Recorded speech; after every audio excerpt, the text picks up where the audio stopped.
એક વખતની વાત છે કે યશોદા મૈયા પ્રભુ શ્રીકૃષ્ણની ફરિયાદથી કંટાળી ગયા અને લાકડી લઈને શ્રીકૃષ્ણ તરફ દોડ્યા। જ્યારે પ્રભુએ તેમની માતાને ગુસ્સામાં જોઈ ત્યારે તે પણ તેમનો બચાવ કરવા માટે ભાગવા લાગ્યા। ભાગતા ભાગતા શ્રીકૃષ્ણ એક કુંભાર પાસે પહોંચ્યા। કુંભાર તો તેની માટીના મટકા બનાવવામાં વ્યસ્ત હતા, પરંતુ જેવા કુંભારે શ્રીકૃષ્ણને જોયા તો તે ઘણા રાજી થયા। કુંભાર જાણતા હતા કે શ્રીકૃષ્ણ સાક્ષાત પરમેશ્વર છે।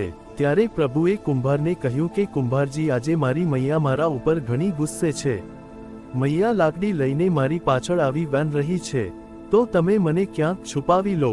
ત્યારે કુંભારે શ્રીકૃષ્ણને એક મોટા મટકાની પાછળ છુપાવી દીધા। થોડી ક્ષણોમાં મૈયા યશોદા પણ ત્યાં આવી ગઈ અને કુંભારને પૂછવા લાગી, કુંભારજી, તમે મારા કનૈયાને ક્યાંની જોયો છે?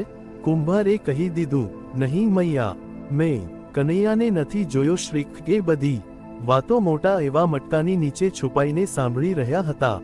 મૈયા તો ત્યાંથી ચાલી ગઈ।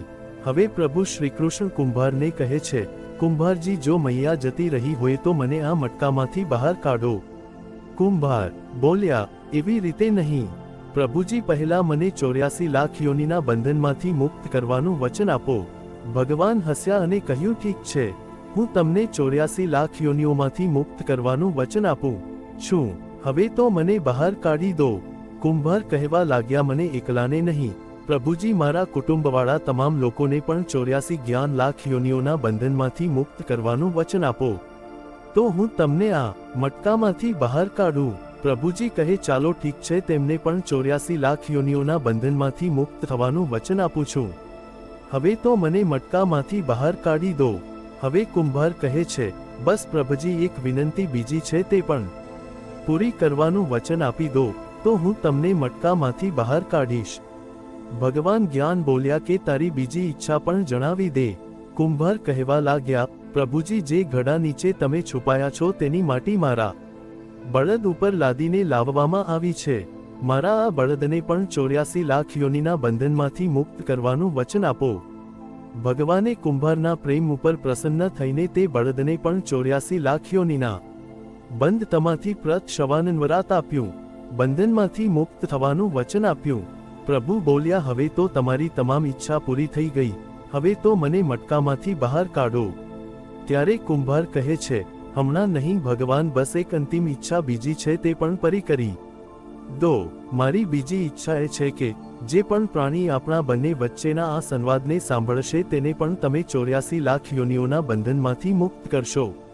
બસ આ વચન આપી દો તો હું તમને આ મટકામાંથી બહાર કાઢી દઈશ। કુંભારની પ્રેમ ભરેલી વાતો સાંભળીને પ્રભુ શ્રીકૃષ્ણ ઘણા ખુશ થયા અને કુંભારની આ ઈચ્છા પણ પૂરી કરવાનું વચન આપ્યું।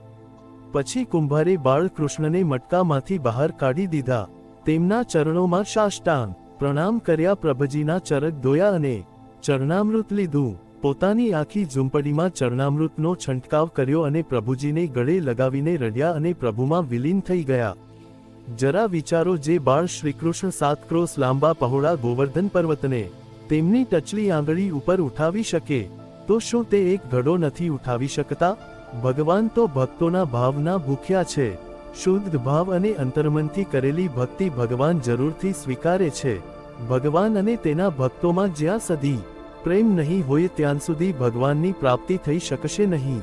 કોઈ કેટલા પણ યજ્ઞ કરે, અનુષ્ઠાન કરે, કેટલું પણ દાન કરે, ભલે કેટલી પણ ભક્તિ કરે, પરંતુ જ્યાં સુધી મનમાં જીવપ્રાણી માત્ર માટે પ્રેમ નહીં હોય, પ્રભુ શ્રીકૃષ્ણની પ્રાપ્તિ થઈ શકશે નહીં। તો મિત્રો, આજની સ્ટોરી તમને કેવી લાગી તે જરૂરથી કોમેન્ટ કરીને કહેજો, અને જો સારી લાગી હોય તો વિડીયોને લાઈક અને શેર કરજો, અને અમારી ચેનલને સબસ્ક્રાઇબ પણ જરૂરથી કરી લેજો।